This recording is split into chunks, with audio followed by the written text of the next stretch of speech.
Call to order the Pleasant Grove City Council on this Tuesday, June the 4th, 2019. And welcome everyone that has come here this evening. All the council members are present.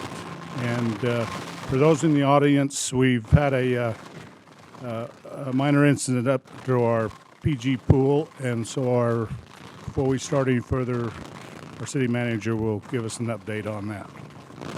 Yeah, we had a maintenance issue up at the pool probably about an hour or so ago. So we've had people up there responding and taking care of the situation. So we feel at this point it's being handled well enough that we can continue our meeting today. But we'll be making some assessments, determining what the action is going forward, and we'll let people know since we have more information.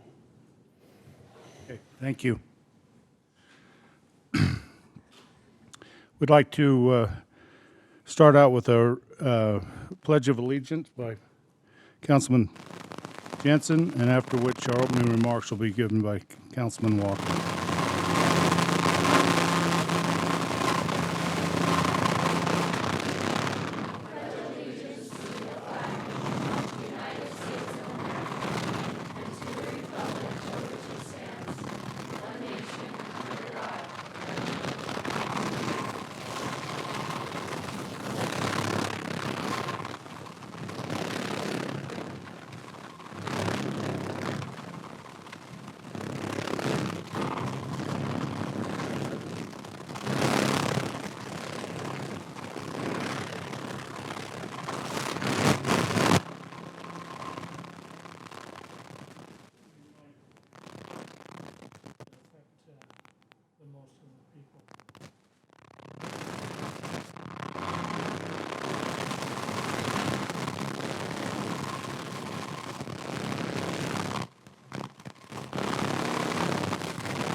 Thank you, Eric. And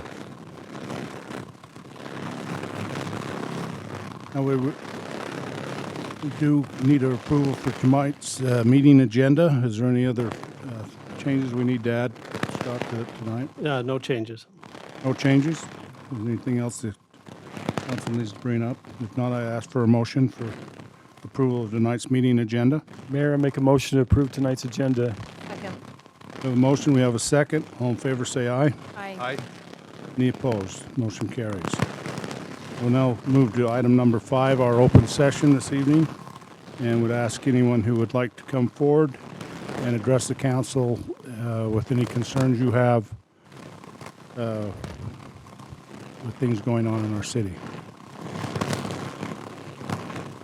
If not, we'll now close our open session and move on to our item number 6, which is our consent items, and ask for a motion to approve our consent items that are listed in our agenda. Mayor, I'll make a motion to approve tonight's consent items. I'll second. We have a motion on our consent items and a second. All those in favor say aye. Aye. Any opposed? Motion carries. Now we do not have any board commissioner committee appointments this evening.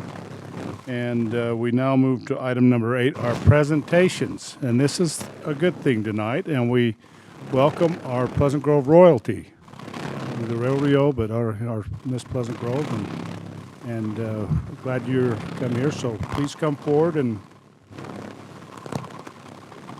we've been looking forward to this.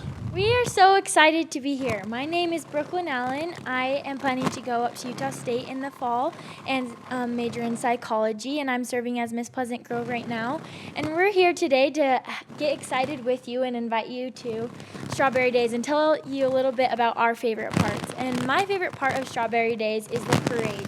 Because every year as a family, we wake up early and we take our blankets to find our spot, and we watch with our community as different teams and clubs and people go by, and we're able to applaud them and be a part of it, and it's such a unifying moment for me, is the parade. I'm sure you all were very excited for the strawberry cheesecake. So We loved you too, but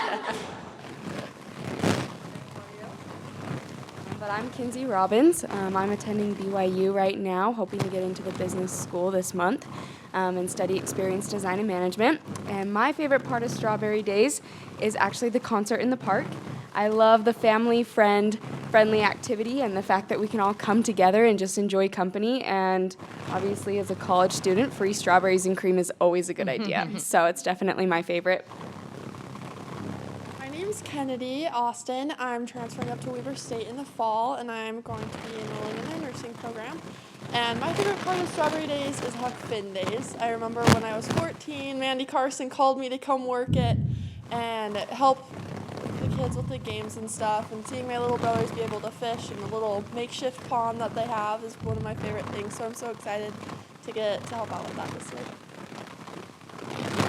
Hi, I'm Belinda Tapia. I'll be attending Dixie in the fall studying social science to become a social worker. My favorite part about Strawberry Days is the carnival. I love bringing my family along and having them just be a part of the community, and just seeing like my sisters and little brothers faces is the best part for me. Hello, my name is Isabella Adams. I'll be attending Utah State as well in the fall, and I'll be majoring in arts and my favorite part of Strawberry Days is the children's art show. I just love to see all the children's art and what they bring to the community, and I'll also be helping with that this year, so I'm super excited. We love Pleasant Grove and we love Strawberry Days, and we can't wait to be at every event with all of you, and we hope to see you there. And now we want to introduce to you our Strawberry Days Rodeo Queens.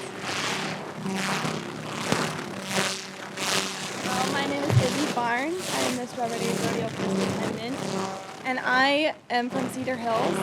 And I'm super excited to get to not only represent my favorite sport, but pretty much the city that helped raise me. And yeah, I'm super excited. Hi, I'm Cheyenne Spencer. I'm from Oak Grove, Utah, and I truly love the sport of rodeo, and I wish to invite every single one of you to the rodeo for all 4 nights. It's the 19th through the 22nd, and it starts at 7. There. Perfect. And something that we're super excited about this year is our kids zone. It's a new thing that we're doing, and it's at 6 o'clock each night before the rodeo. And the kids can come. We're going to teach them how to rope. We're going to do some face painting, some games and crafts, and a lot of fun stuff like that. So we're super excited about that too. Thank you so much. Thank you. So I have a question. How many cities have you guys hit? Have invited them to a Strawberry Days?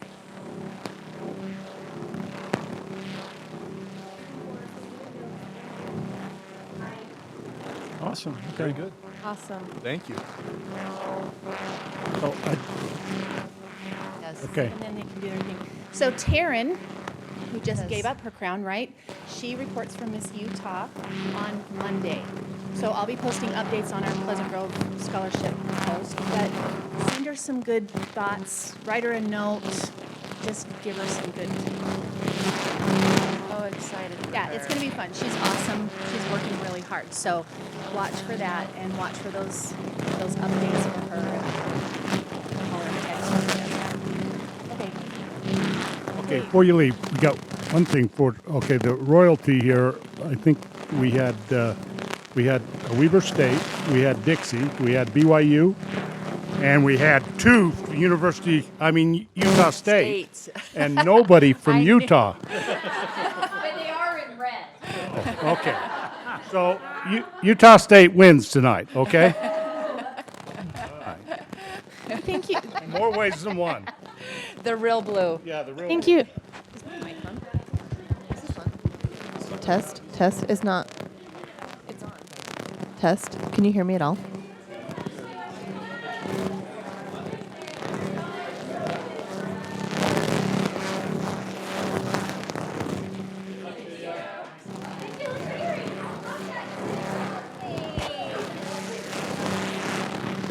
Oakley, that's like a little drive. Oh, look at that. If the canyon doesn't have a semi-roll, Actually, my favorite restaurant is that little diner. We're in Oakley. Oh, yeah, I have. That is like Lakely? Lake? Oh, so got a full it is like incredible food.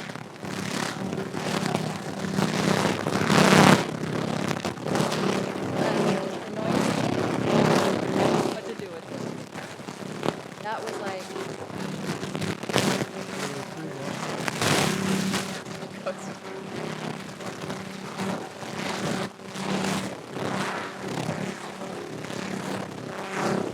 now move on to our public hearings this evening. We have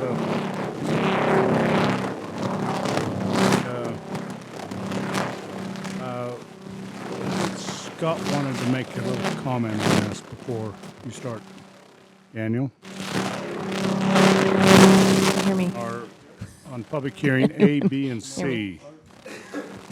Well, I recommend until Dan Reeve gets here, who's the applicant. test. He's planning on coming tonight, isn't he, to our understanding?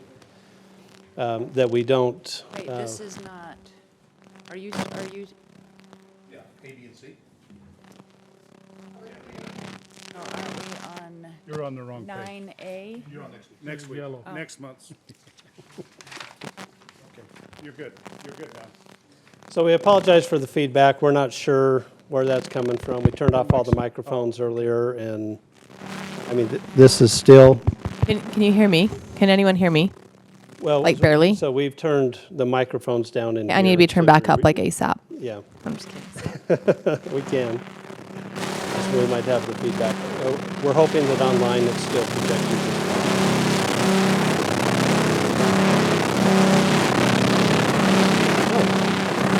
And actually, during the work session, we were able to get through it just fine, and then we have our issues. So, again, new building bugs and things like that, we'll eventually get this stuff figured out.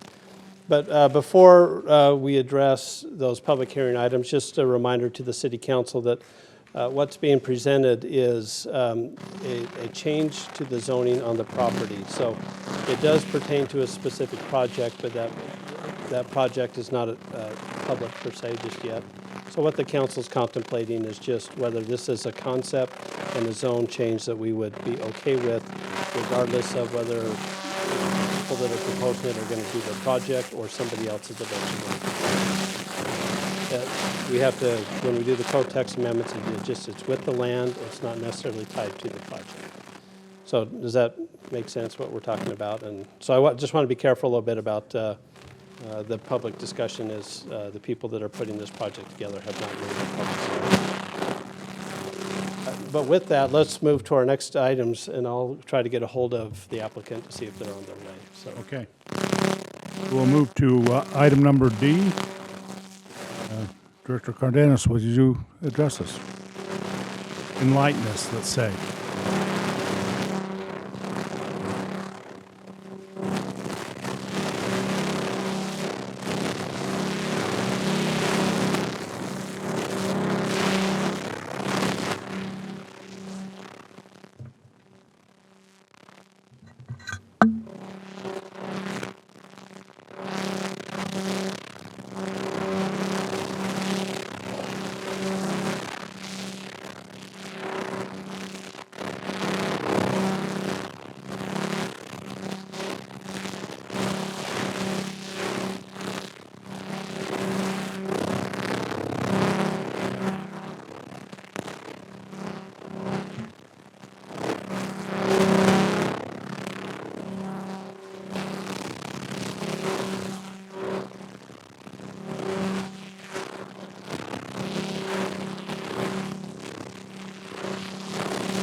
Daniel, can we move, let's just move to item, should we move to item D? Yeah, we're not going to do the Dan Reeves stuff.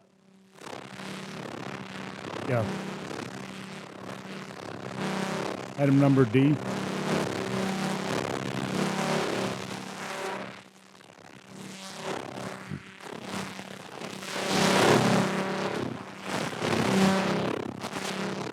Okay.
Daniel, is this working? Is this on?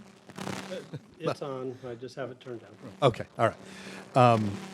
Is this property right here, what is the plan for this property? Do you have any idea? I think I just realized that this microphone was turned off, so my apologies for that.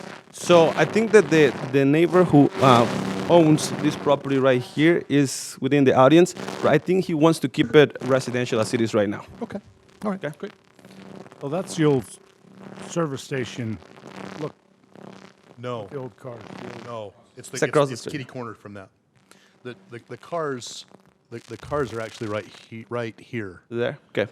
Oh, And okay. then, so Oh, this is an that old- it's an empty that old lot. House, right, okay, I'm looking. Yeah, at there's it. an empty lot right here. Yeah, I it's gotta an look empty at, lot right now. look at north, okay, just, It looks like at a certain point these two lots were belong together or something, but right now there's two different lots, Okay, two then they're two different different property ownerships. owners. Correct. business there now in that, is Not there, there. No, there's a business right oh, I thought. down somebody had a here. business This is a going. home, I think, right? Correct. Right now it's kind of like an empty lot that is maybe They're yeah. both empty. The house is to the east. Let me see. Is it better if we go to the aerial view a little Yeah. bit? There you go. There we go. Yeah, that's great. Okay. All right. Thank you. Okay, yeah, it's a big vacant. Okay.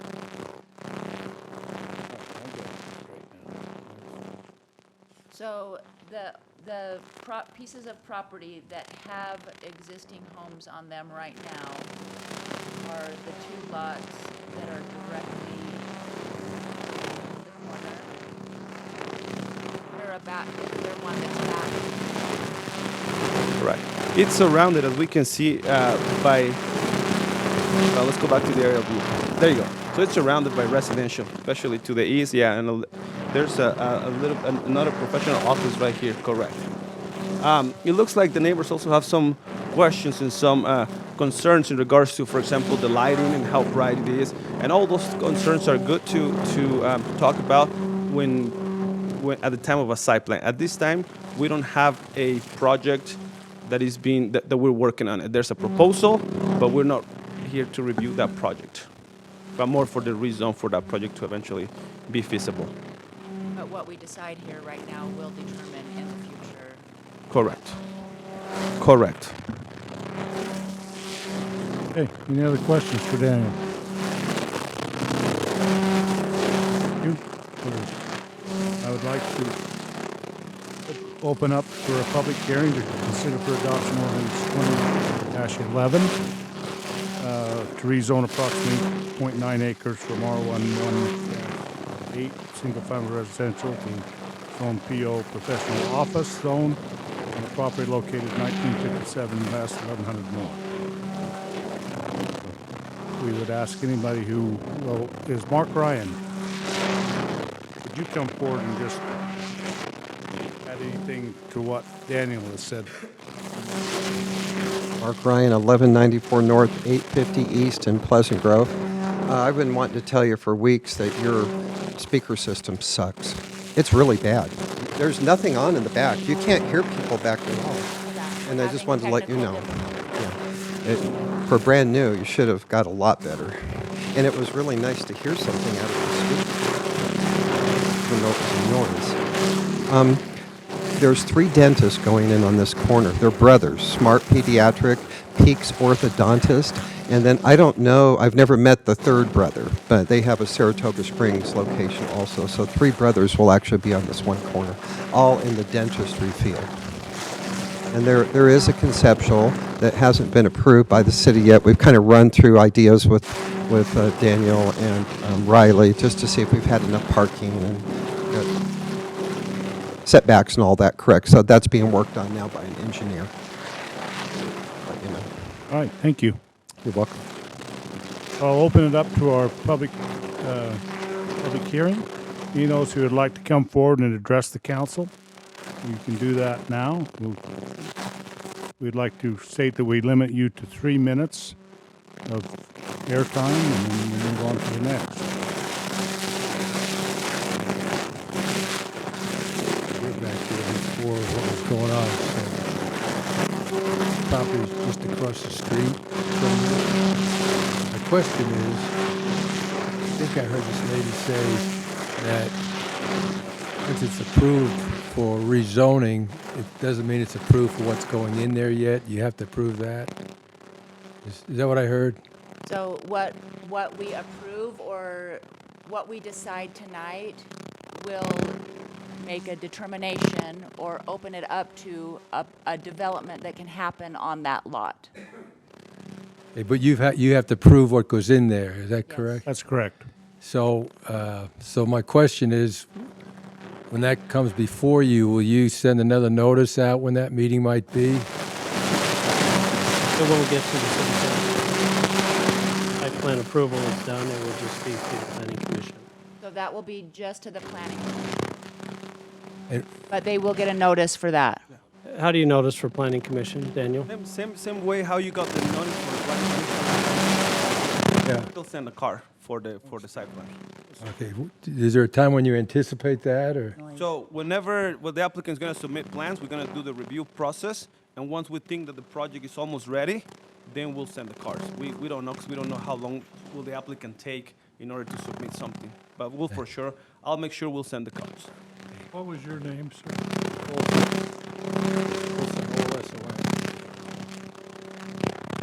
Anyone else like to come forward and address the council?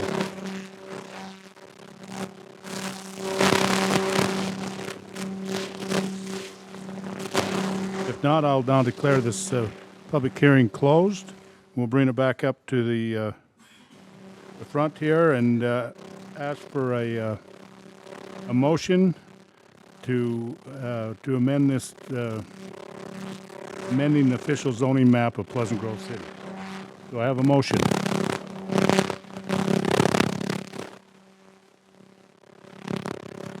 All right.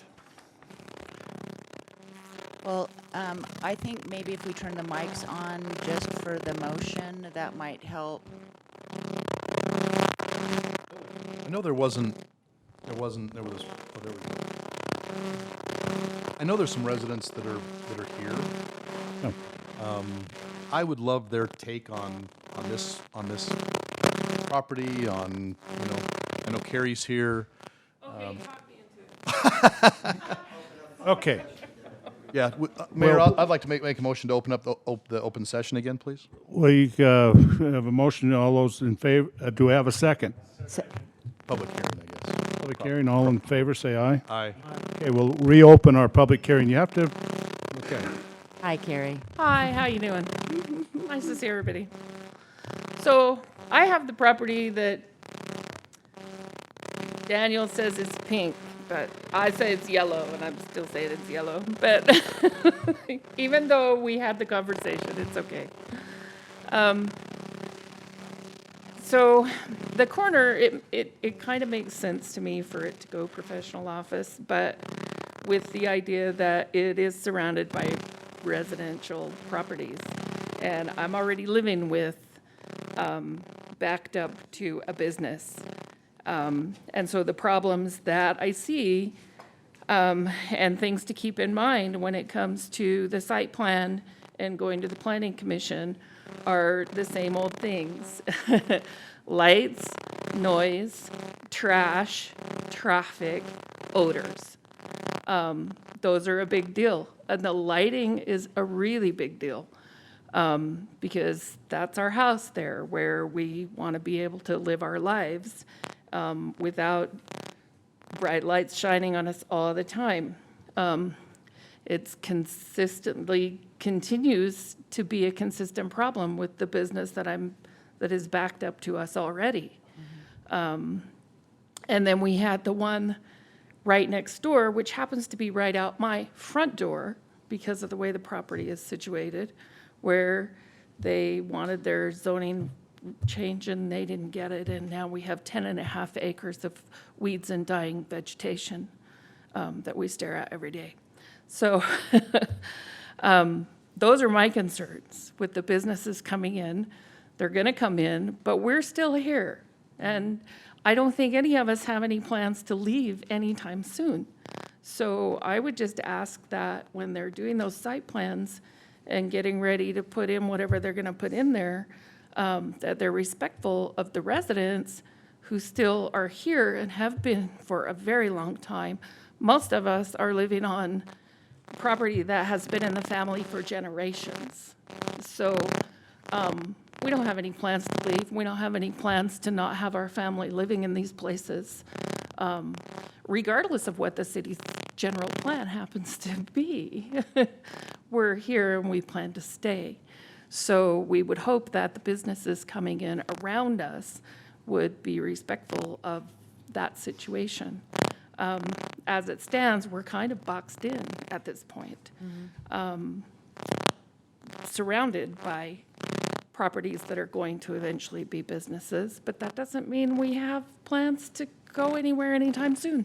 So that's my take on the situation. So if I can restate that, you're okay with that property being changed? I think there are a lot of other things that would be less desirable than a dentist's office on the corner. Agreed. So, okay. If you want to look at it that way, right? We would much rather see a nice, quiet dental practice there than a 7-Eleven or something like that, obviously. Right. So, yeah. Carrie, thank you. Okay. Okay, thank you. And I think Jarvis's are here also. Great. Anyone else?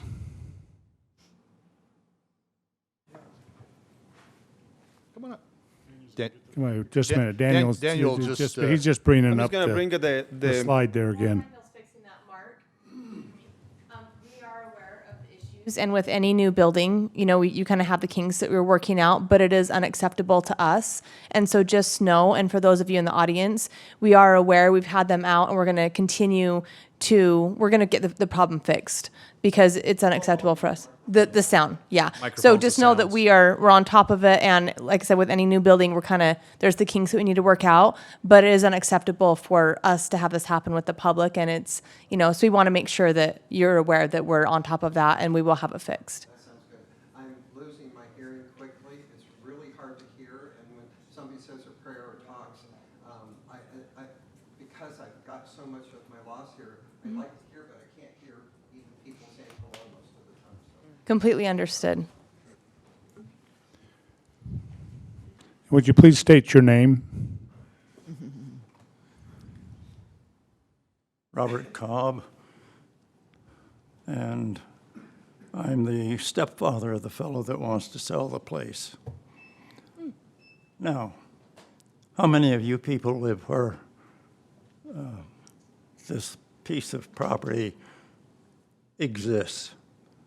I don't remember seeing a dang face walking around that property. but you're willing to come up here and say, we're going to do this to this property, and it doesn't have any relationship to you. You're dealing with somebody else's property, somebody else's life. And like she said, some have been there for generations. You know, when I married Sylvia, and I own that acre that is south of the one you're planning to rezone. Or maybe you have rezoned it already. Because when I left last time, I was under the impression things were all cut and dried, and that was it. Goodbye, folks. And now you're re-looking at it. Well, I think that's great if you do look at it. But I don't remember planning anyone here how that property should be dealt with. Now, I know my stepson wants to sell it, get the best price he can, because he was willed. No. It was in my wife's will that the children, her children, would be able to have that property. We agreed to that before we got married, that as she and her former husband, who had passed away, had been looking at how to handle the property, she and I agreed, hey, leave it just the way you two set it up.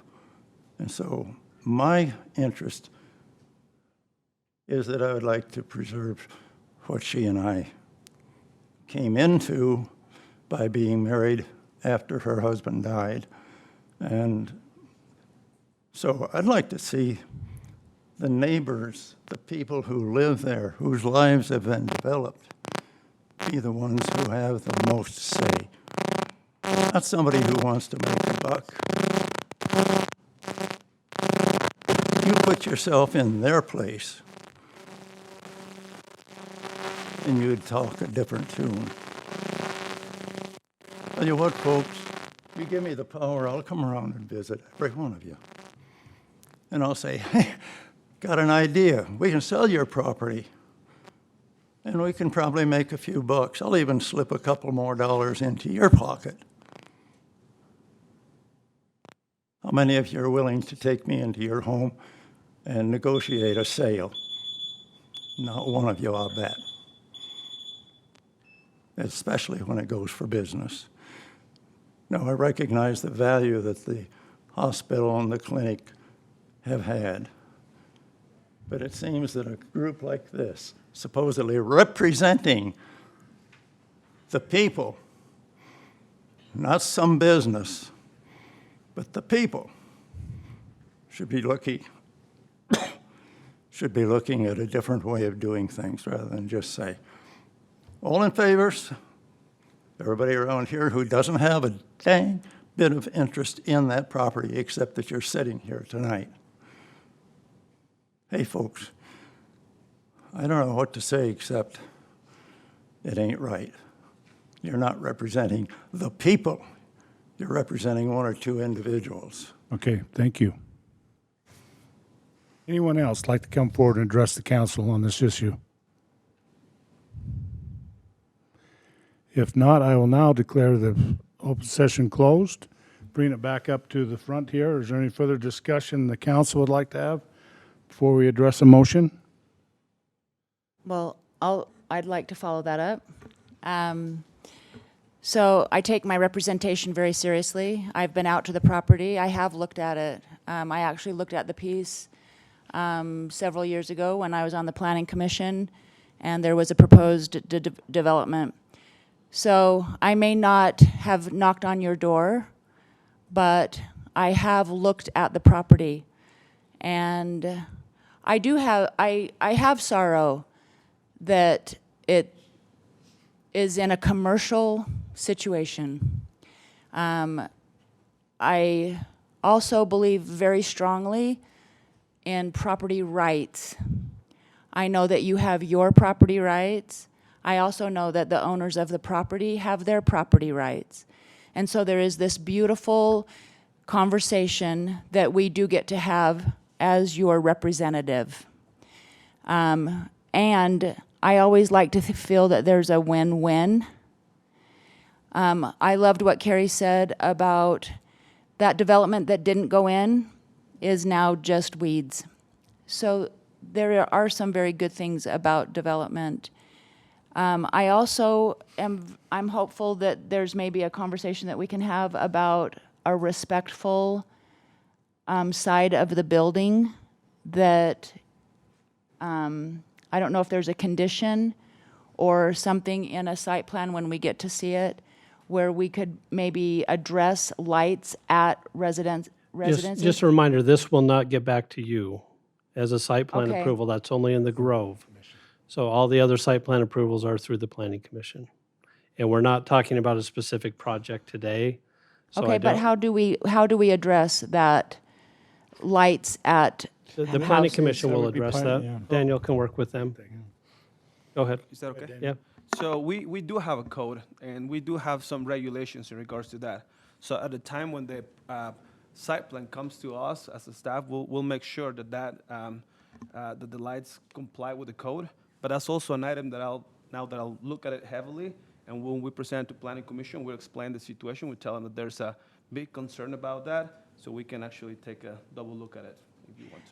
And another thing would be landscaping on the side that is adjoining that residence. Correct. There's Okay. also requirements when you have a commercial situation, which this is the case, and then a residential, there's a type of a fence that you need to put in there. So there are some regulations. We'll make sure those regulations are complied at the time of a site plan. Can I comment on that? No, I'm sorry. We've already closed our session, so anyway. If you have a concern, you can bring it up to the Planning Commission when they reopen this, when there's something For on the the site- board. for the Because site plan. we're talking about changing the zone here. Right. Sorry to cut you off there. Anything else, council? So I'll just make my little comment too, right? I live right here in Main Street, right? At the end of Main Street, really close to downtown. And it's hard because I live next to a development that was zoned and permitted uses, 3-story townhomes. And a lot of people didn't like it though, but I had to respect the private rights of that landowner, right? He owns the land. I can voice my concern as a citizen, right? And that's my right. But when we get to these issues, especially during Planning Commission, right, that's your opportunity to get up and to speak and let it be known and let your concerns be addressed. And that's part of their duty as a Planning Commission, is to listen to that. And it's part of our duty too, as elected officials, being elected by you, to listen to those concerns. But when it comes down to it, sometimes it's right, private rights of the landowner. Like if I had a neighbor in my backyard that wants to do something, if it's permitted use, I have to let it go. All right. Otherwise, I can buy that land from that landowner, right? And then it's my land, and then I can dictate what's going on. It's just hard sometimes, right? And these issues is what we face all the time. And so I respect everyone's, getting up and voicing their concerns, and that's why we have public hearings, is to listen to you. And so we do take that into every one of our motions that we make. We want to go out and look at the property, see what's best. But when it comes down to if it's a permitted use, it's hard for us to say no. I'd ask for a motion. Council? For ordinance number 2019-11. I'll make the motion that we approve, that we adopt ordinance 2019-11 to rezone approximately 0.9 acres from R18 single family zone to PO professional office zone on property located at 1957 West, 1100 North. I have a motion by Councilmember Anderson. Do I have a second? I have a second by Councilmember Walker. This will be a roll call vote. Councilmember Anderson. Yes. Councilmember Jensen. Yes. Councilmember Lamone. Yes. Councilmember Walker. Yes. Councilmember Williams. Yes. Motion passes. Thank you. We'll now, before we go on to our next item, I would like to ask either both or one of our chiefs, maybe Dave Thomas, to come forward and update us on our situation we talked about at the beginning of our council meeting.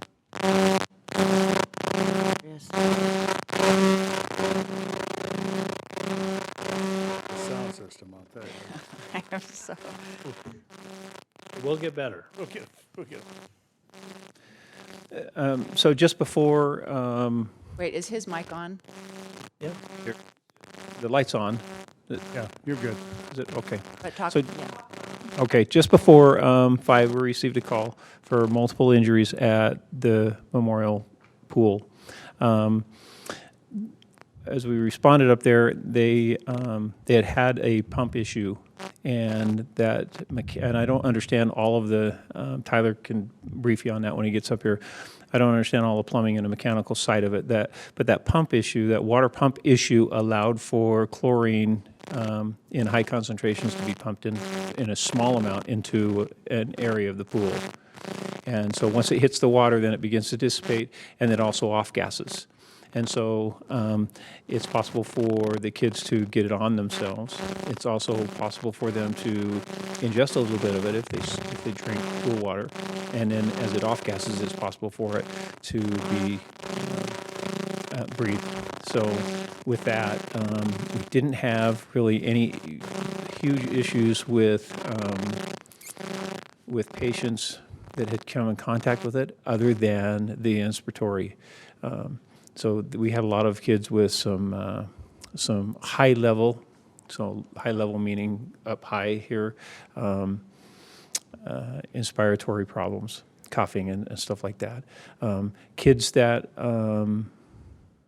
when we arrived, they were just kind of mulling around. Moms and dads were there, children were there. We separated we'll call them injured from the non-injured. And once we did that, then we began to separate and triage. And we would take those that seemed to have the most exposure, and we put them in ambulances immediately and drove them to the hospital. And then others that were not, that didn't seem quite as critical, then we took them over, cleaned them off with the hose from the fire truck so that we got all those contaminants off. Made sure we listened to their lungs. Those that had very minor irritations and minor coughing, we just instructed the parents to take them to the hospital or whatever. They didn't need an ambulance. And so this is kind of the way it ended up. Through the process, American Fork Hospital had 21 walk-in patients, so that means that parents transported kids. We transported 26 patients to Utah Valley, Temp, Mountain Point, and American Fork Hospital. So it was split between them. And then we had 27 responders on scene. Every agency north of Provo, up to the point of the mountain, responded a unit, and many of them multiple units. And so we had multiple ambulances, fire apparatus, we had hazardous materials team on site, and so things went really smooth. Captain Chase Gussman took command and then made assignments according to that. And so things went extremely smooth. So I don't know, I don't have any information on the condition of any of the patients that were transported. I don't have any of that. 21 were walk-in patients to American Fork Hospital. Yeah, they were walk-in patients to American Fork Hospital. 26 were taken by 26 were transported by ambulance from the different agencies, and it was common for an ambulance to have 3 or 4 patients in there for transport, so that we could kind of hustle things okay. up. And then we had 27 responders from different cities. From different cities and stuff. Not, we didn't get a count of the apparatus over there.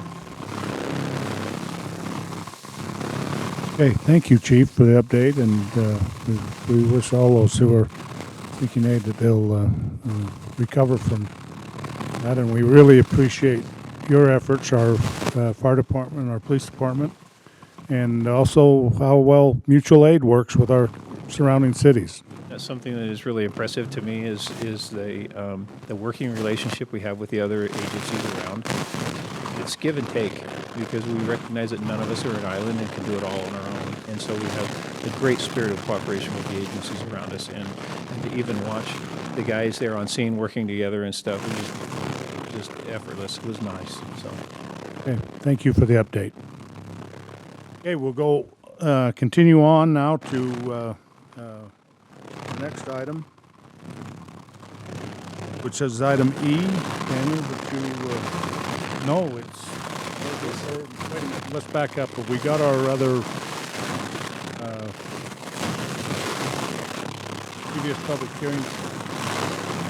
And, okay, so we'll get the time over to our University of Utah Hey. alumnus. I got blue on today too, though, so that's not good, right? And let's talk budget.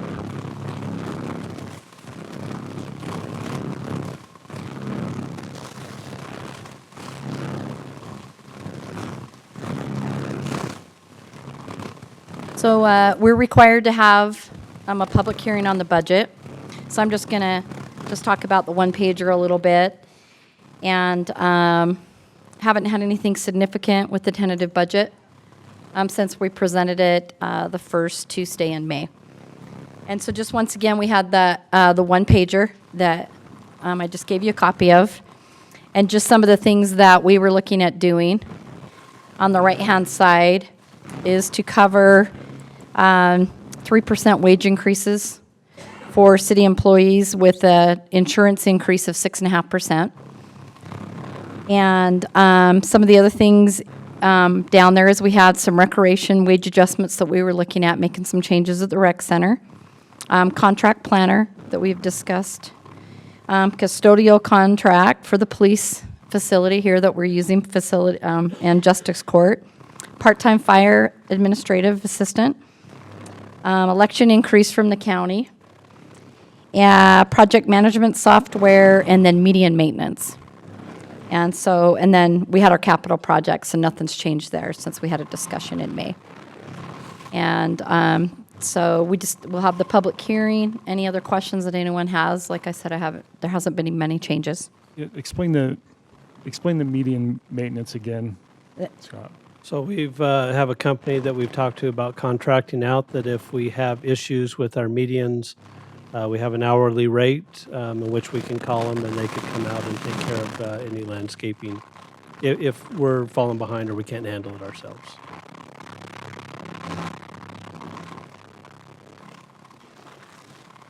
Dion, you weren't here for our last discussion. You were out at Discovery Park.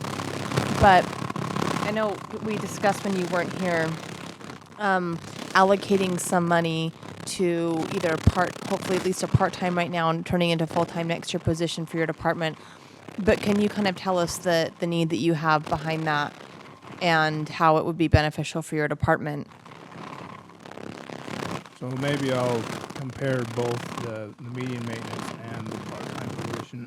The median maintenance, I think, is needed for when we do get behind. Our big problem currently is finding staff. It's hard to fill even those upper positions where we pay a little bit more for those permanent part-time positions. But if I had a choice, I'd probably do the median maintenance. Would you right now? Yeah, it's like I say, it's hard to find someone that will come in and work 29 hours a week for what we can offer them. So you're thinking either full-time possibly next year and keep it medium maintenance right now because you wouldn't be able to maybe staff that or get maybe the quality that you need at the permanent part-time level? Yeah, generally right now we are fully staffed with about 14 members, and we have 7, and it's hard to get anybody to apply. So that permanent part-time position is a draw for anyone. So I would really think right now. And then possibly look at a full-time additional for you in the maybe next year's budget. We could look at that, definitely. Okay. Any other questions for Denise or clarifications on our budget? Okay, thank you, Denise. If not, I would now declare our public hearing open for anyone who would like to come forward and make any comments to us on our proposed budget for 2020.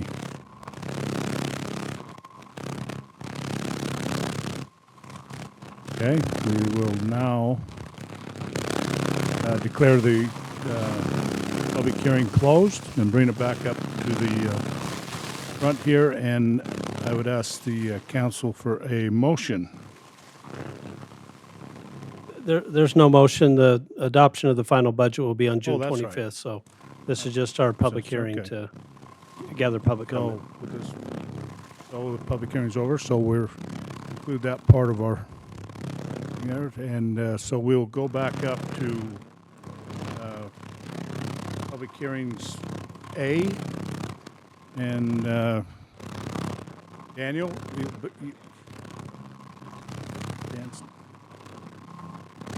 give the time back to you, and for the next 3 items.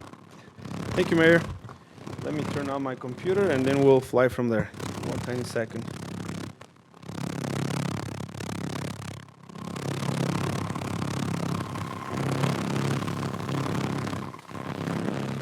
There you go. Everyone can see my password now.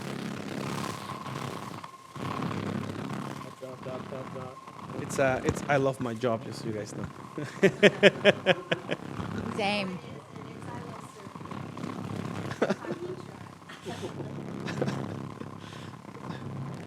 Did you see his tacos that he made?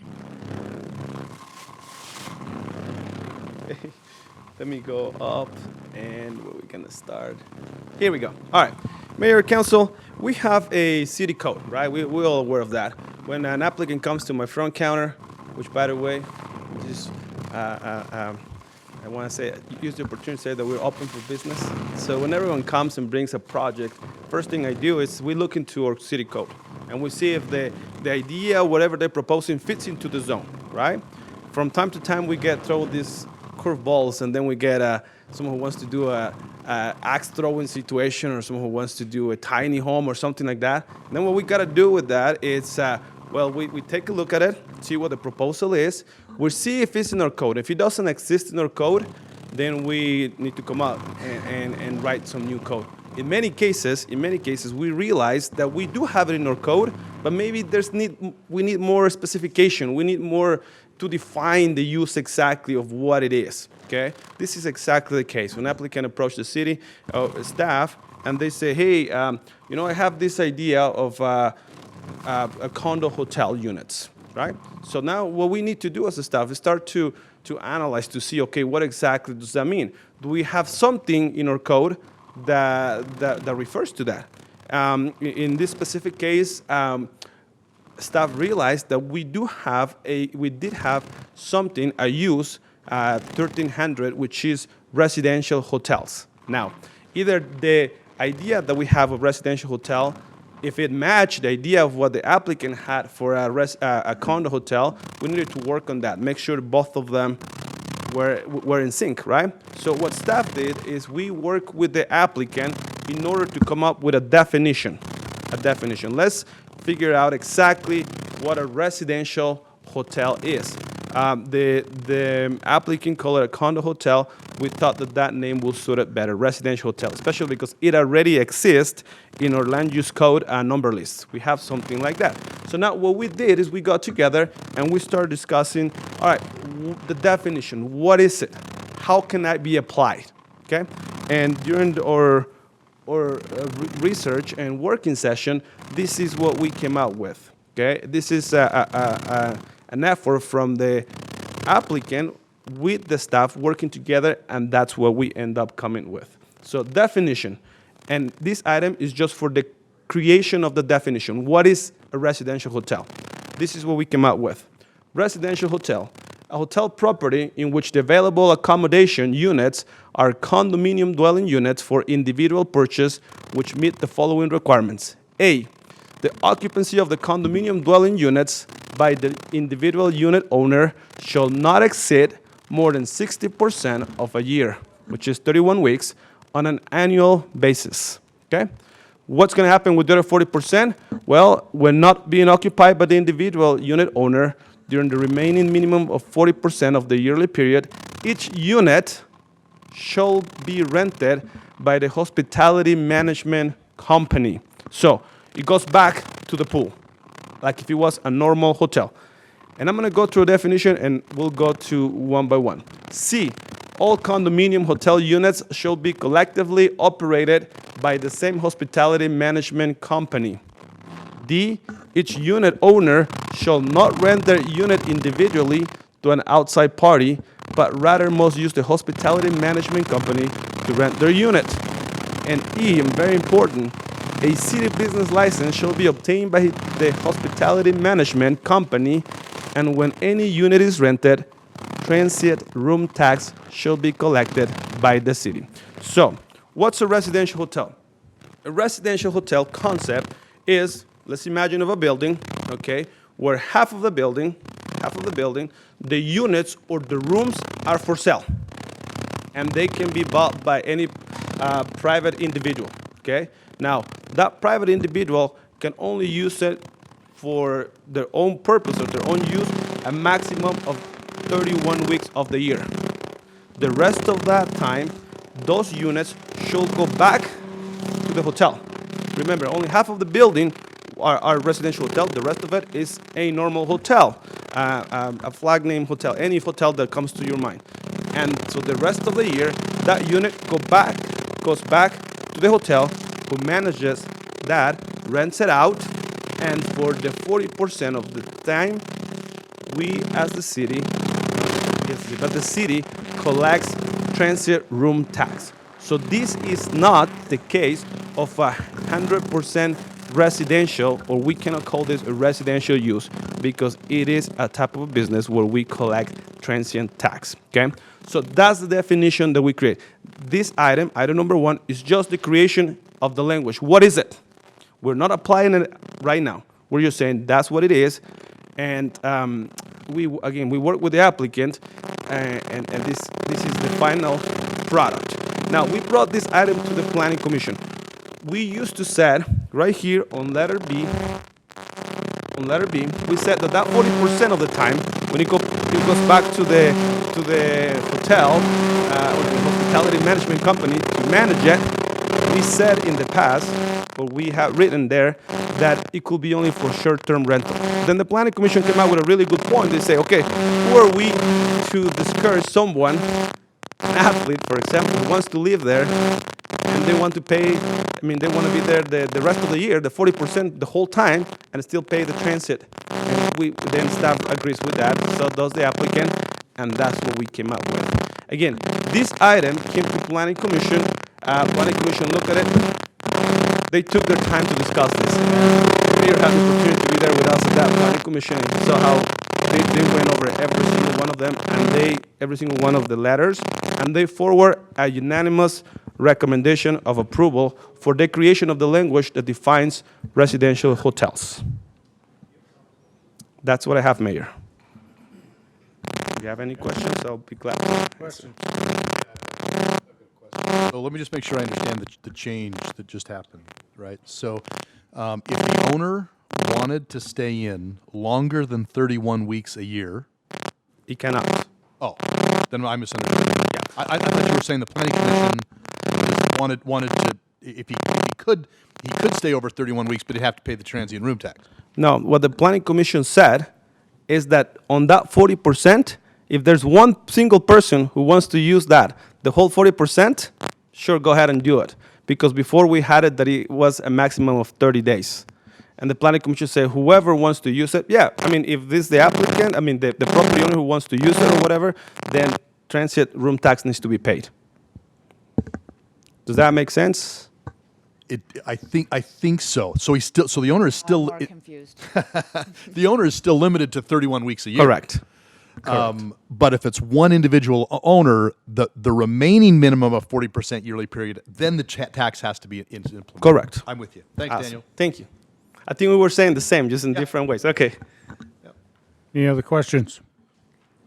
If not, thank you, Daniel. My pleasure, Mayor. The applicant is here, by the way. And, Dan, would you like to come and add anything on the discussion here? I know we got 3 items here, but they're all kind of related, and if you just want to. And just with your finger, just point out. Okay, thanks. Dan Reeve, pleasure to be here tonight. I think Daniel covered it well. Happy to answer any questions. So, I'm good. Hey, I think we're good. If you don't have anything to offer up, I think we're good. okay. If I could, there was discussion in the Planning Commission on item, what was it?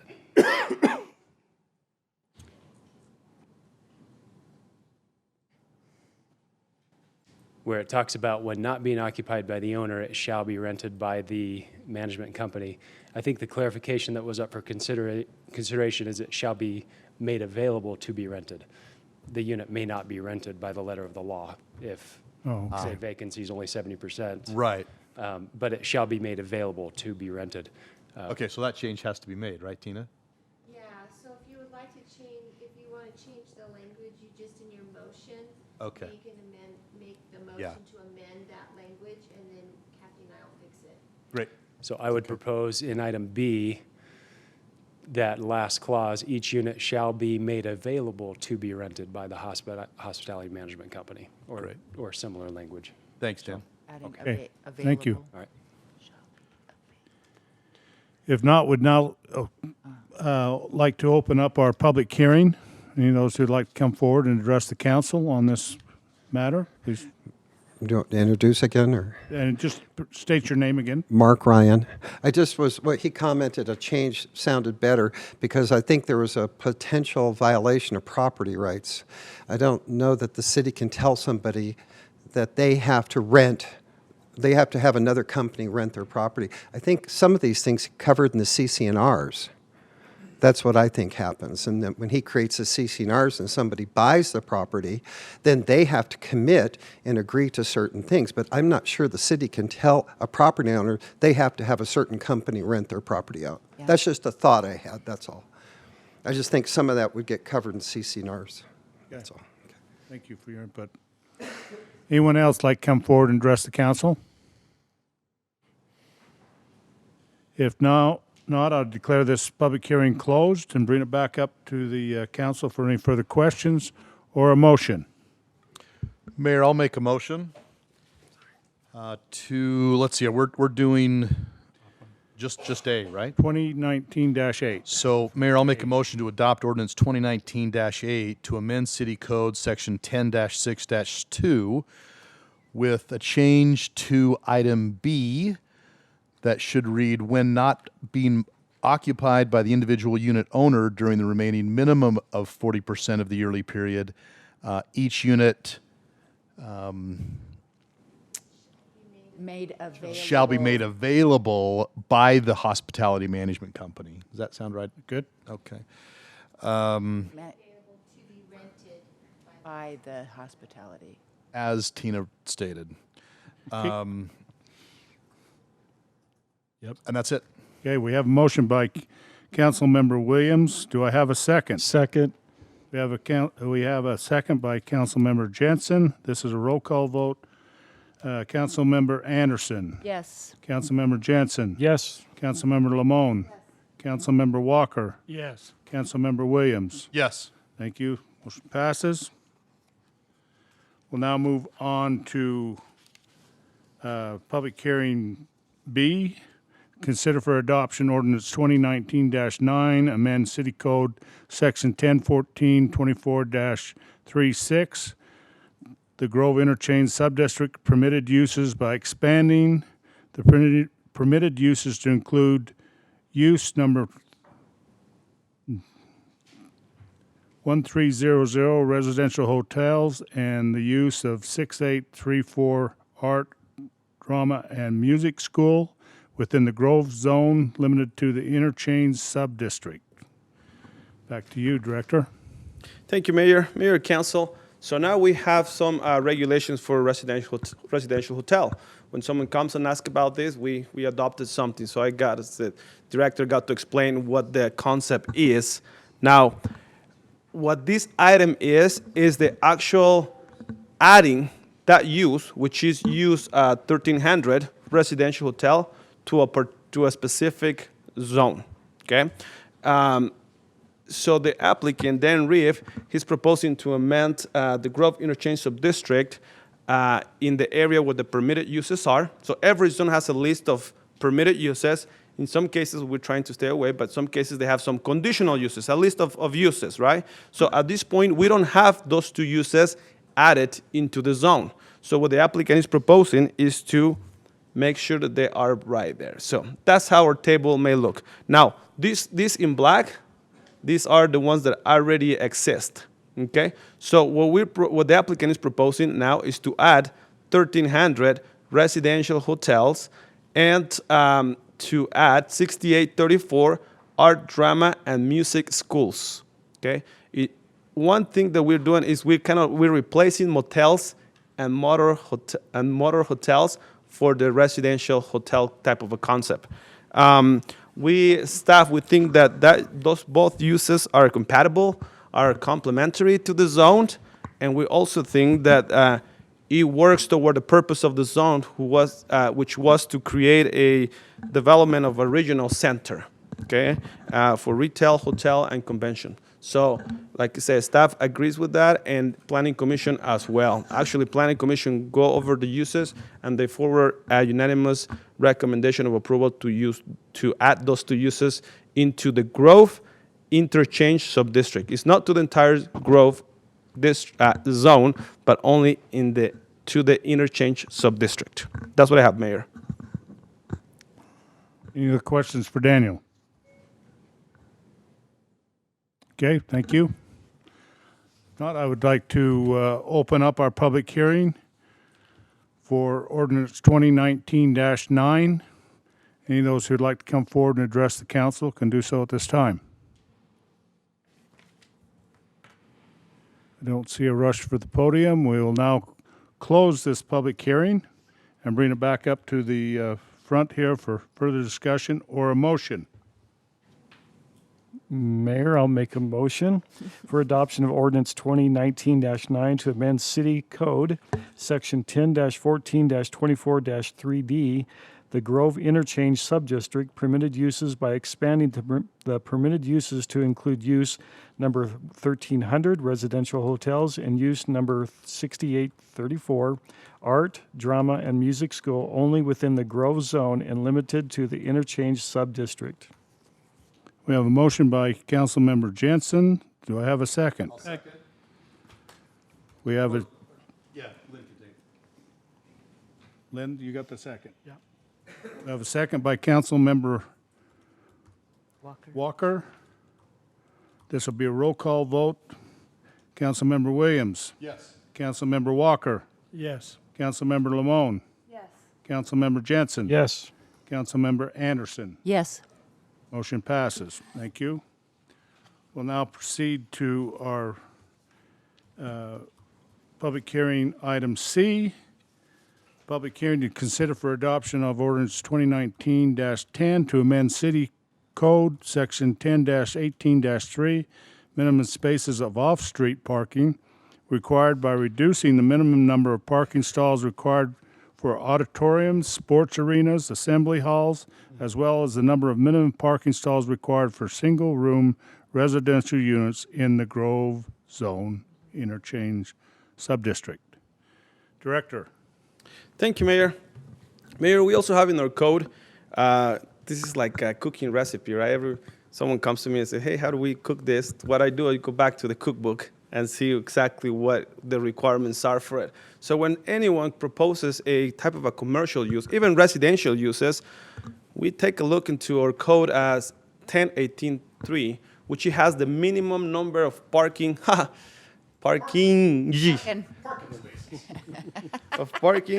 spaces required. You know what? One day I'm gonna be Invictus, and there you go. magic parking spaces required.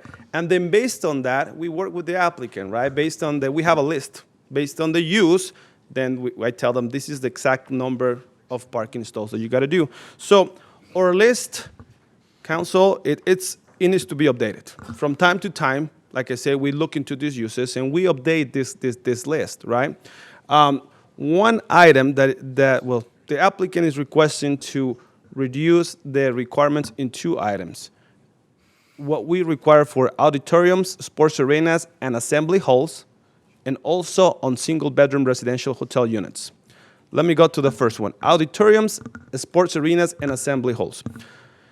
We like to see what happened in other cities. We always, I like to do that a lot, right? I want to see exactly what determination was taken and what was the result of that determination. So for auditoriums, sports arenas, and assembly halls, I got into mind 2 different projects that I had. So I thought about what we now call the Maverick Center, which was the E-Center located in West Valley, and hopefully I say this right, the Hale Center Theater. Okay, so I look into those 2, and which is located in the city of Sandy, and I look at their codes. Okay, so that's in your staff report. You can see right there what the code says. And both cities, and then I talked to both planners, both cities have the requirement for auditoriums, sports arenas, and assembly halls at 1 stall, I say it backwards, 1 stall per every 4 fixed seats. Okay, that's what they have. Now, when we take a look at our current code right now, we request for every, we require 1 parking stall per every 3.5 fixed seats. Now, a lot of codes in the past, they had that 3.5, okay? But as time has passed, as they've been seeing and analyzing parking requirements, and based on previous experience, they felt comfortable to go to 4. Now, this is the same number, the 4 per 1 or 1 per 4 that we apply to movie theaters. Okay, and every movie theater has the same requirement. So staff did not see any harm in actually doing that. Okay, so I think it's a good updating for the code to go to decrease it, instead of asking 1 stall for every 3.5 to go to 1 stall per every 4 seats. Again, that is the parameter that has been applied to the Maverick Center. That's the parameter that has been applied to the Hale Theater Center, that place. Same thing, and we have not seen problems with the parking. Okay. Now, there are some situations where staff doesn't feel comfortable reducing parking, and I can tell you what those 2 are. Number 1, it's multifamily residential, and number 2, colleges or schools. It's always difficult. Colleges or schools? Colleges. We can see that, and also based on experiences, we can take a look at some field trips around a college and see how difficult it is to find parking. Or when we do a lot of multifamily with multiple bedrooms, it's also difficult to reduce that. Now, there's a specific case when we've been able to do that. Here in the city, in Pleasant Grove, I think it was about 1.5 years, we reduced the number for single bedroom apartments for senior people from 2 to 1.25.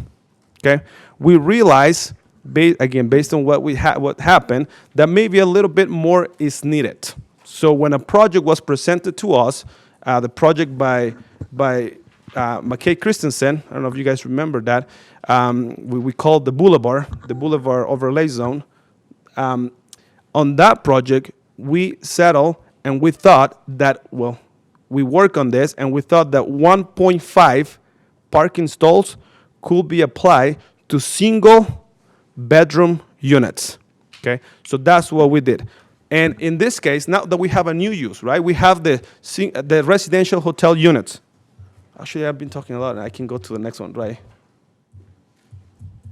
Give me 1 second. Let's see if this works.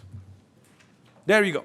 So now that we have a new use, okay, the residential hotels, what parameter or what requirement are we going to apply to this? And working with the applicant, we come up with the solution that for residential hotels, 1.5 per single bedroom unit and 2 per units having more than 1 bedroom. Let me explain this. For a hotel unit that is not residential, right now we require 1. Okay, but the hotel unit could have 2 bedrooms, 3 bedrooms, whatever. We only require 1. Now, because it has a little bit more of a residential feeling, we went to 1.5. But again, for single bedroom units, as soon as it passes that, then we go back to our normal requirement, which we have right now, of 2 parking stalls. Okay, so again, the changes are changing this 3.5 for number 4, and adding residential hotels, and being very specific that for single bedroom units, we require 1.5, and per units that have more than 2 or more bedrooms, then we'll require what we have, the current requirement. I say requirement 100 times already. We'll require the 2 stalls as usual. Okay? What's a regular hotel? Is that one room, 1 car? Okay. Correct. Regardless of how many bedrooms the hotel, the unit has, yes. Right.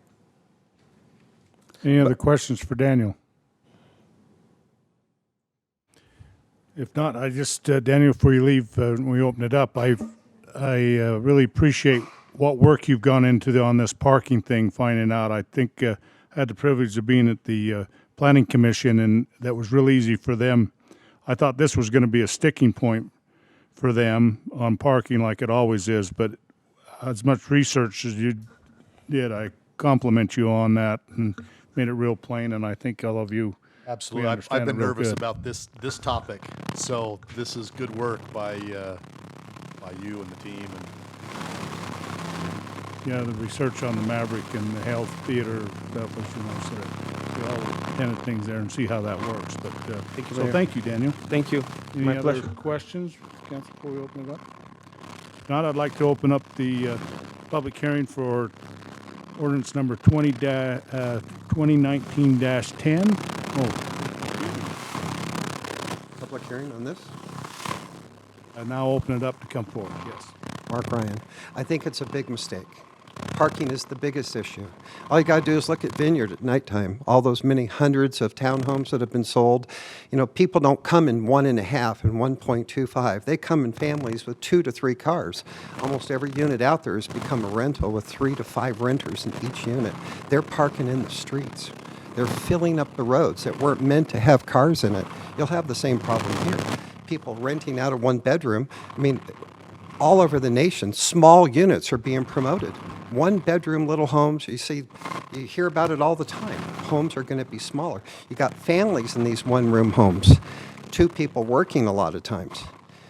You need 2 parking spaces. You need to increase, and all your multifamily, massively increase the amount of parking required, because these townhomes and condos and apartments, or condos and townhomes, eventually they become rentals, and there's not enough parking. Okay. My opinion. Yeah. Thank you, but this is not, this isn't condos or multi-housing, what we're in this zone for this particular project. So we can't share anything else with you.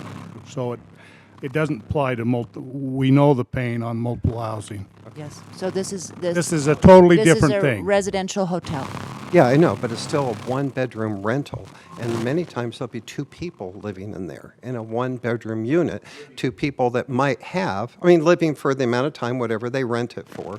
There may be 2 cars, a husband, a wife, a boyfriend, a girlfriend, whatever.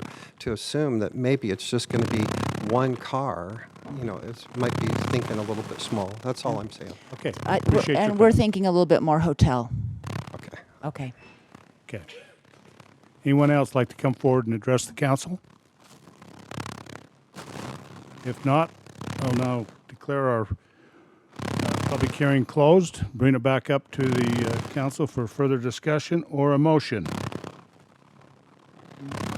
Ordinance 2019-10. This is I kind of stated this before, but as a hotel, and it's a it's an occupied ownership hotel that people can rent via VRBO or, whatever. I was shocked that we were able to get our parking to this level. I didn't think we could get that much, so I'm very pleased with where this is at, and if there's no comment, I'll make a motion. I'm good. Okay.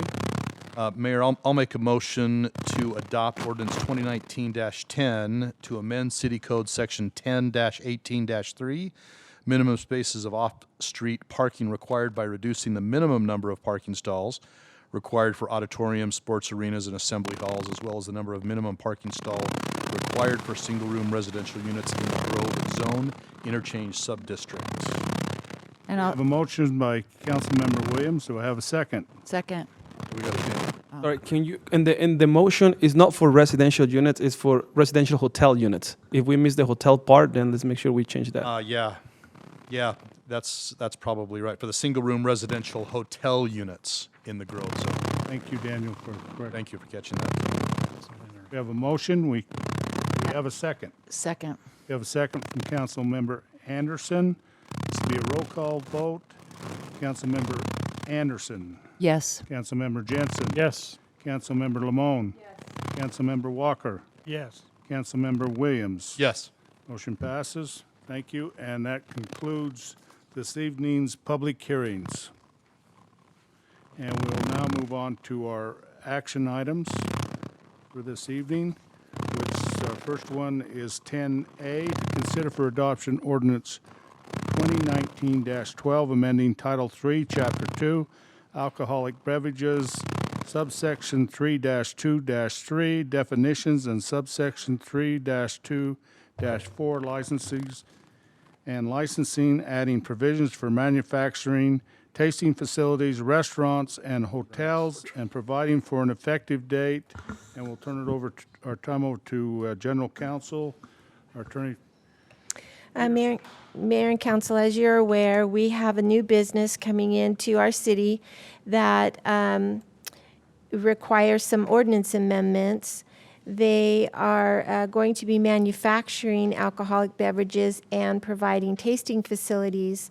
As we looked at our alcoholic beverage ordinance, we realized that it was written before we had the opportunity to have anything except for beer sold in Pleasant Grove City. So the type of licenses that we have been issuing previously and the definitions did not include some of the more recent applications that we've been receiving. So the decision was made to update our code, add the additional definitions of the different uses that we're seeing now. Also, there was some recent changes in the state code which necessitated some updating. So most of what's in the ordinance before you is updated definitions and license types in order to comply with the state code, and also to provide for those types of businesses that have been or will be coming into Pleasant Grove requesting these types of licenses. So we're adding something for full-service restaurants, which we've never had before, limited service restaurants, the manufacturing, which is the applicant, which will be on the next item, the manufacturing license, and on-premise banquet licenses. These have been necessitated by some of the hotel that's recently come in, and they've requested some different types of business licenses. R&R Barbecue is another example of a different type of alcohol license than we've issued in the past. Do you have any questions about that? Counsel? If not, thank you. Okay. I would note that we did, with these additional types of licenses, there will be some additions to the fee schedule that you'll be adopting with the budget. So in the past, we've only had a Class A, Class B, Class C license, and now we're going to be adding a manufacturing license, a full-service license. And so those fees will be on the fee schedule when you see it at the final budget adoption in June. But those that have already been up to this point are in the previous Yes. fee schedule? Right. Okay. Okay. And I should mention that the new fee schedule really just puts a name to the number. She's Okay. been issuing the licenses under the type of license which is closest to what we have, to what they're actually doing. Got it. And now we will just have them match up identically. Any other questions? If not, I would request a motion on ordinance number 2019-12. Mayor, I'd like to make that motion that we adopt ordinance 2019-12, amending Title 3, Chapter 2, alcoholic beverages, subsection 323, definitions, and subsection 324, licenses and licensing, adding provisions for manufacturing and tasting facilities, restaurants, and hotels. We have a motion by Councilmember Anderson, and we have a second by Councilmember Lamone. This will be a roll call vote. Councilmember Anderson. Yes. Councilmember Jensen. Yes. Councilmember Lamone. Yes. Councilmember Walker. Yes. Councilmember Williams. Yes. Thank you. Motion passes. We'll now move on to action item number 10B. Consider for approval Matthew U. Clare's request for a Class A off-premise retail license and Class C on-premise retail license and a package agency and manufacturing distillery license for the Clearwater Distilling Company, property located at 564 West, 700 South, Suite 401, Pleasant Grove, Utah. And Council, if you'll recall, this agenda item for local consent was on the last council meeting. The applicant is now ready to actually get their business license from the city. The information is in your packet. They have complied with all of the requirements, and it's ready for your consideration. I would, however, ask that any motion of approval be conditioned upon completing the further requirements which are listed in your packets. There's the surety bond, certificate of liability insurance. They have to prove that, or they have to get a commercial business license, which they've not been able to get so far because the building hasn't been able to be inspected. So, and then the last one is that they have some training obligations that they need to show proof of. Other than that, they're ready to go, and as soon as they complete those last few items, Carol will be able to issue the business license subject to your approval. Okay, thank you. Any other questions for Tina? If not, I request a motion. Consider for approval of this request for this off-premise retail license.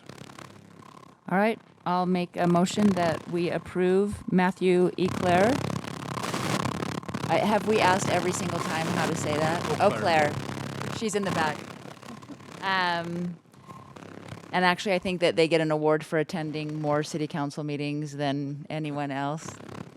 Matthew Eau Claire requests for a Class A off-premise retail license, a Class C on-premise retail license, and a package agency and manufacturing distillery license for Clearwater Distilling Company, upon condition that they complete the further requirements as listed in the packet.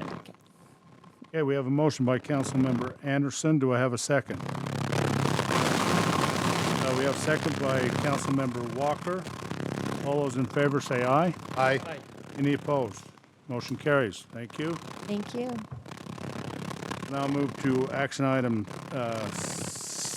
10C. Consider for approval site improvement plan for a roundabout located approximately 1300 West Otera Drive in Grove Zone Commercial Sales Subdistrict, Amwhite's Lane neighborhood.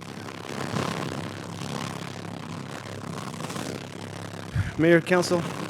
So before I start this, this item was supposed to come to be here in front of you guys last meeting, and I have it mixed up with my calendar.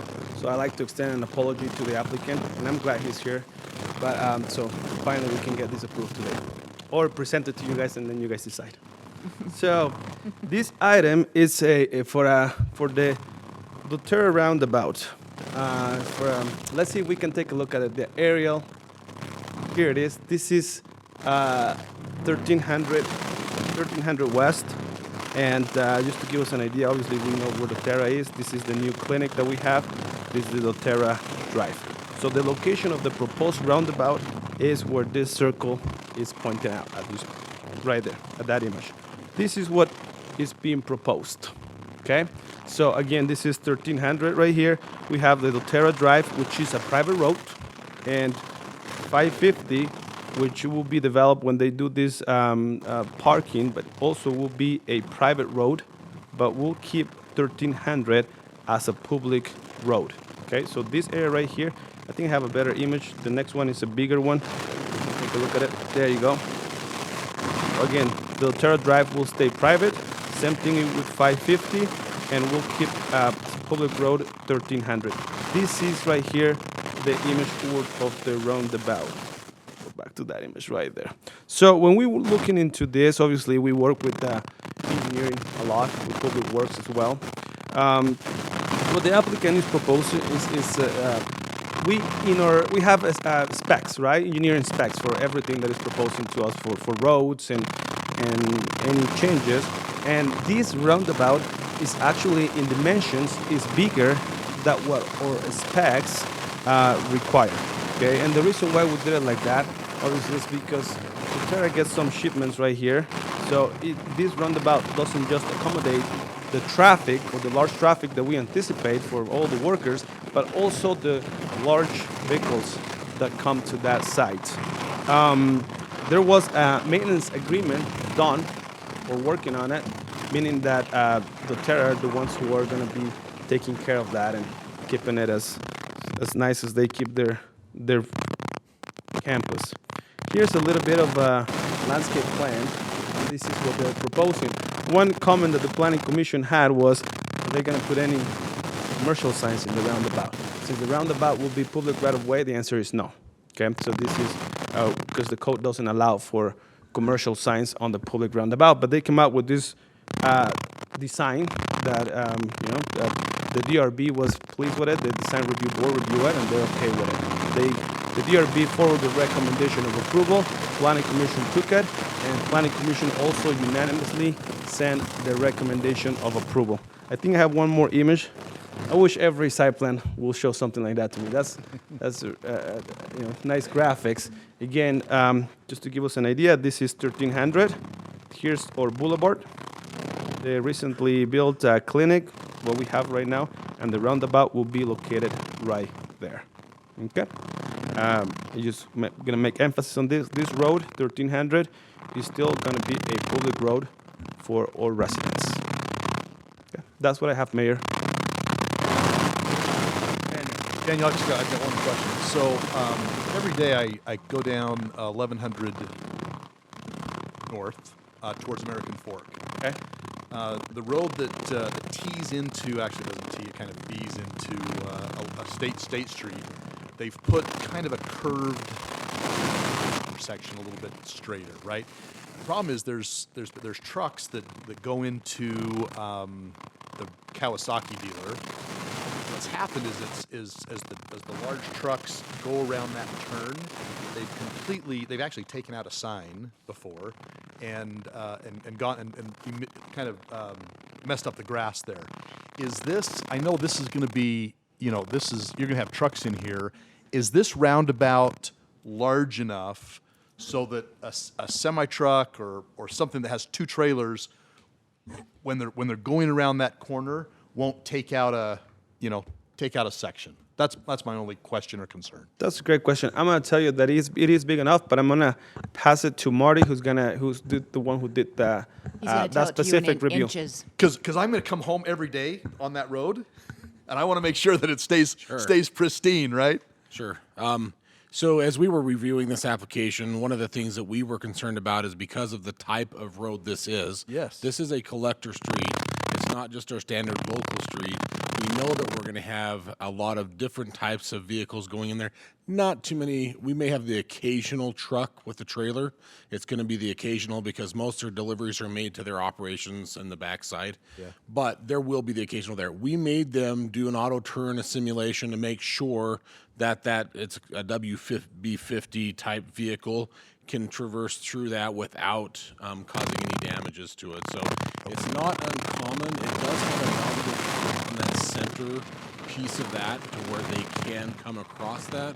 So, but they shouldn't cause any damage to any landscaping or curbs or otherwise based on that auto turn simulation that we had them do and provide to us. So Okay. we are comfortable. It's larger than our standards so that it can accommodate those vehicles. Okay. Yeah, American Fork's got a problem. They're gonna have to fix that. That's gonna cost more money to fix. Actually, probably a UDOT problem. Because Probably. I want to make sure we do it right. And I want to follow up on that with the possibility that at one point someday we have a change in 13th West coming off of the freeway is because I still see this as being that road. If you get off on that overpass and you come onto 13th West over at the, between Noah's and, you know where I'm talking? Accommodate all of that traffic as well? Yeah, I mean, this type of a roundabout, again, because it's in the overall property owned by doTERRA, a lot of that through traffic is going to be their employees. This will help all of that continue to move through there and won't cause a congestion through their whole site. I'm not concerned about the increased traffic volume through here. I think the through traffic will be accommodated based on the sizes and the amount of traffic we anticipate will be handled just fine through there. So Okay. it's not a matter of concern of function and use, because when that happens, and that could be a 10-year down the road type of plan, there's a lot of options for people coming into Pleasant Grove. You're going to either turn on 700 North. Correct. You're gonna, if this is very congested, you can turn up to Pleasant Grove Boulevard, North County Boulevard. There's just a lot of options to divert some of the traffic. 700 South is still another for a lot of people, so there's a lot of options. We're comfortable with it. Okay. What he said. Sounds good. Any other questions for Daniel? We got a representative from doTERRA here this evening. Yes. Oh, you're the architect? Well, tell Mr. Ringer that we sorely are disappointed he didn't come tonight too, would you? But we're very grateful to have the architect here. But we'll put it to vote anyway, okay? So. All right, thanks, Daniel. Well, council, do I have if there's not any other questions, do I have a motion on action item 10C? Mayor, I make a motion for approval of site improvement plan for the roundabout located at approximately 1300 West doTERRA Drive in the Grove Zone Commercial Sales Subdistrict. I have a motion by Councilmember Jensen. Do I have a second? Second. We have a second by Councilmember Williams. All in favor, say aye. Aye. Any opposed? Motion carries. Thank you. We'll now move on to our last action item this evening of 10D. Consider for approval, final condominium subdivision plat called Proctor Corner condominiums on property located at 1364 West Pleasant Grove Boulevard in the Grove Zone Commercial Sales Subdistrict in San White Lane neighborhood. Director. Mayor, Council, one more, and then you'll get rid of me for today, just for tonight. So what we have today is an application for it's a subdivision plat, but it's specifically a condominium plat, meaning that they're condominiumize this project right here. Let me see if I can jump into, there we go. This is a way better image. Doesn't look as good as in my computer, but that's the Oil Life building. Pretty close to the item that we were just discussing. Kitty corner right there, okay? So what the applicant is proposing and was to subdivide this into a 2-unit condominium plat. Okay? That requires a process. Either the applicant wants to do different property owners, or that's usually what they do. The process is to condominiumize a building. That's the area, the zone. But we're not talking residential, we're talking commercial, condominiumized. So what we do, when we do a condominium plat, it can be applied to residential or to a commercial. Well, it's just what we're doing is a separation of ownership to different areas, okay? So this is right there, the aerial view, .84, and I'm gonna show you, be very specific with what's gonna happen. So we have building right there. This area right here, this is the footprint of the building. It's like we were looking at it from the top. And the two units, or the separation that we're doing, is within the same building, okay? This is what's gonna happen. This is gonna be very clear, okay? So on the third story, that's where unit number 2 will be located. The rest of it is still gonna be unit 1, and then that area right here, and if we were looking at from the top, this rectangle is what's being separated, and that's what the condominium process is, okay? So that's when you do a condominium, usually what you end up owning is the air between that area. So that's what is proposed. This item went to Planning Commission. Planning Commission was kind enough to review it, and they also forwarded a recommendation, unanimous recommendation of approval for the item. That's what I have, Mayor and Council. So this is an office. Correct. Stay in office, but they want Stay in to office, yes. subdivide the office building. Correct. To sublet to someone else. Yeah, like for example, I'm going to give you an idea. I get it. Yeah. I'm just question. You know, Diane actually had a really good question. Oh, yeah. Ask the question, Diane. Yeah, so, for example, how do they divide up the maintenance of the building? Like, who owns the roof? Every condominium plat comes with CCNRs because now, they come with CCNRs. So some new rules that says, who's going to take care of the garden? What part of the garden? How's the access going to be? So we do that during the covenants and restrictions. It's right there. They come with it as a package. Any other questions? If not, I would ask for a motion. All right, I'll make a motion that we approve a final condominium subdivision plat called Proctor Corner Condominiums on property located at 1364 West Pleasant Grove Boulevard in the Grove Zone. We have a motion from Council Member Anderson. Do I have a second? Second. I have a second from Council Member Walker. All in favor, say aye. Aye. Any opposed? Motion carries. Thank you. That concludes our action items for this evening. We'll now go to review our city council meeting of June the 25th, which, Diana, is the green paper. I've already was going through it. It's not like I haven't been doing this for 5.5 years.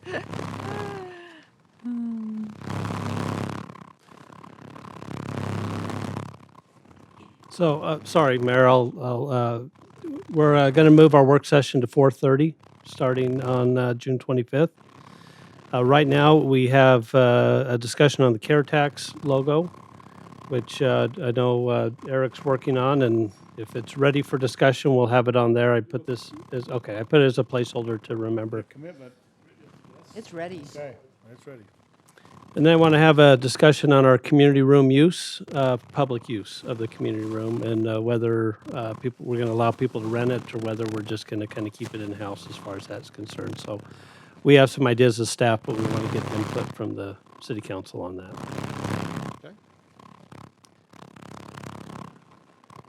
We have a public hearing on an ordinance closing and abandoning 270 feet by 40 feet of road right-of-way on between North County Boulevard and Pleasant Grove Boulevard. Marty, do you want to address that one?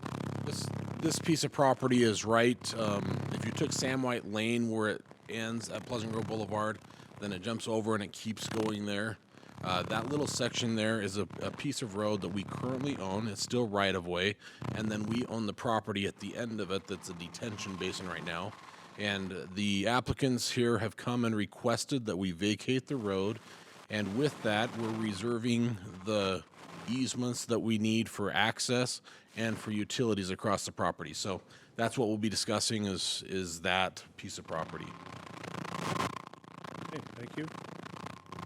We'll also be amending our current year budget and making any last-minute changes we need to that. And then we'll adopt our next year's budget, our 2010 budget. Well, so 10A is actually the action. So we'll have public hearing on the budget amendment. We'll take action on the budget amendment as 10A. 10B is the resolution to adopt our final budget for fiscal year 2020. And then we have a sewer improvement project bid. We'll approve our custodial bid for this building. We're working on an agreement with Utah Children's Choir moving forward. We'll have that to present to you.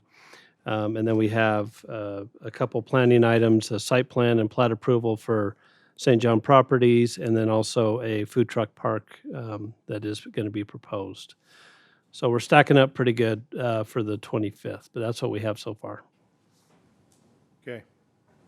Hey, just on the, was that an open bid opening on that item D, consider for awarding the custodial bids? So what do you mean? It was an RFP process. Okay. And so we go through, Dion and I have gone through the proposals, we've interviewed candidates, and we've decided on a candidate. Now we're going to enter into an agreement with that candidate. Okay, all right. Thank you for that. And sorry, so were they, that was the price? That's for